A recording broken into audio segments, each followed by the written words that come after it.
How's it going, everyone? Thank you all so much for clicking on the review. Before I start, I just want to invite you all to join my Discord server. If you want to join, link in the description. Now, on to the review. Review copy provided by Nintendo.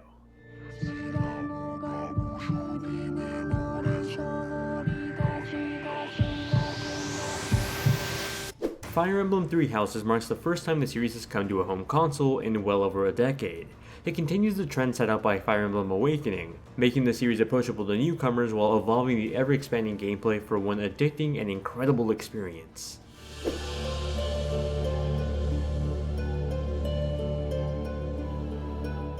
Fire Emblem Three Houses takes place on the continent of Fodland. The large piece of land is divided into three empires, all united under the Garreg Monastery, at the center of the continent. This is the home of the church and where the academy is located. This academy is where the three nations, the Black Eagles, the Blue Lions, and the Golden Deer, all meet up to study warfare and other activities surrounding each of the empires. You play as either a male or female mercenary, part of your father's defense force. After a battle involving the three empires, you're invited by the head of the church to work as a professor at the academy under one of the three houses. This leads to three different narratives, each with their own twists and turns as you play a vital role in your new home. Each house is filled with the unique cast of characters that make up your class along with the leader of each empire. I went with the Black Eagles because I totally found someone in the class cute. Character designs aside, Fire Emblem does a phenomenal job at creating characters that are worth investing in. When I first started the campaign, I met very shallow vignettes of each character. Some like singing, some are really shy, and others just have a big head. The more I played and spent time with them though, I learned more about where they came from, what inspired them, and why they were the person they are today. In a single playthrough of the campaign, you're going through a school year, but a lot of these characters, so long as they don't die during the story, feel like characters I've known for years. The story they're in is well written too, for the most part. Some of the villains aren't that memorable, or at least aren't as grand as the characters you spend time with. With that said, that didn't dilute the 70 hours I put into my first playthrough. It's a time commitment for sure, but one worth going on. That's only going through one complete playthrough too. There's two other houses I could have gone to, and even though some of the parts of their paths are the same, the new characters and point of views make the adventure worth diving into.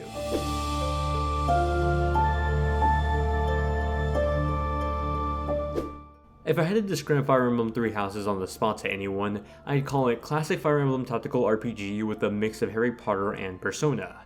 As a professor at the academy, you'll find no lack of things to do around the school. The campaign is structured somewhat similarly to Persona in the sense that you get a calendar to organize your days at the academy. However, instead of doing things on a daily basis like in Persona, Fire Emblem focuses mostly on Sunday and Monday.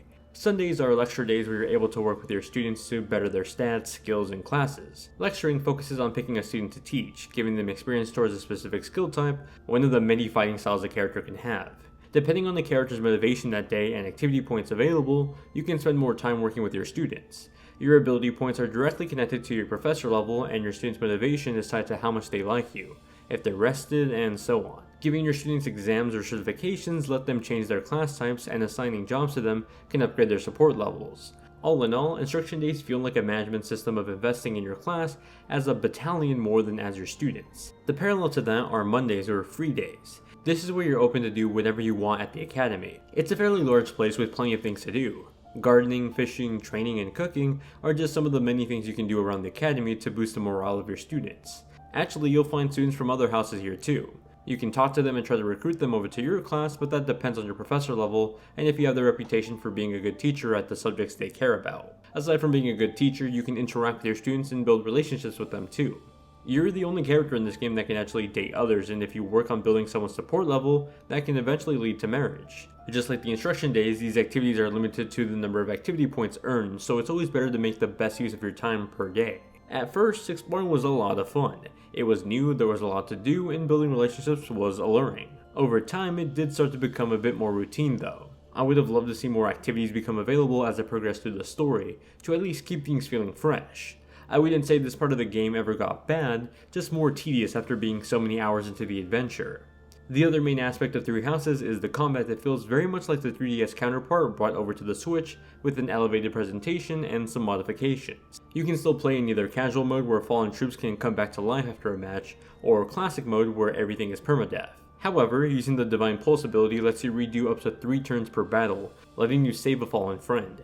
It's a handy feature, but I think it takes away from the fear of losing someone close to you in the game. ultimately defeating the purpose of classic mode altogether.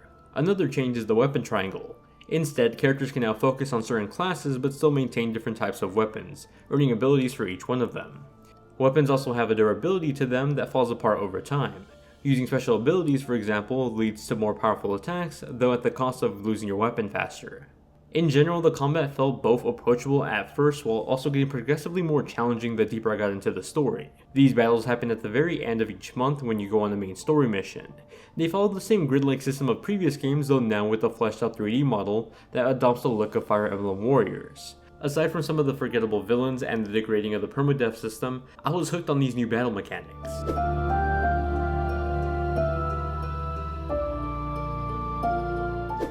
Fire Emblem Three Houses truly is an elevated version of its handheld counterpart. It adopts a similar visual style to the recent Fire Emblem Warriors game, and in this new perspective, it looks really good. Models are detailed and relatively sharp looking both in dock and in handheld mode. In terms of performance, it's also very similar to Fire Emblem Warriors, where the resolution is a dynamic 1080p dock mode, 720p in handheld mode, and both are targeting 30 FPS. For the most part, it can keep that target, though it does dip the occasional 5 frames or so in populated areas of the academy or during a heavy battle. Running through the large halls of the academy, I'd occasionally run into some pop-in too, where the whole character would be missing, but the marker above their head would still be there for some reason. That's where it got a bit jarring. On the opposite end are the cutscenes that look just as stunning as ever for a Fire Emblem game. They look ripped out of a high production anime, and I just wish I could say the same thing about the backgrounds and the in-game dialogue sequences. They just don't match up with the character models very well.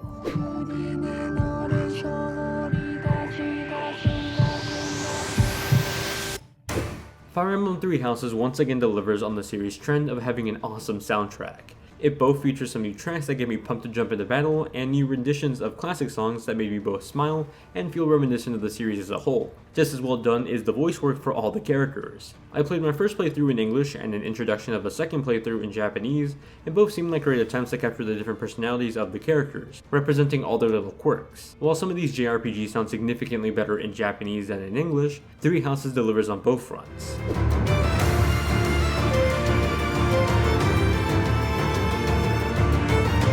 Fire Emblem Three Houses is absolutely one great RPG to dive into.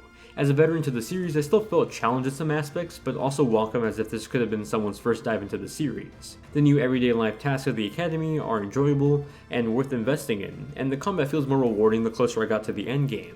Ultimately, Fire Emblem Three Houses is a game that'll enthrall you and have you asking where the sun went after you realize your 1 hour game session turned into 10.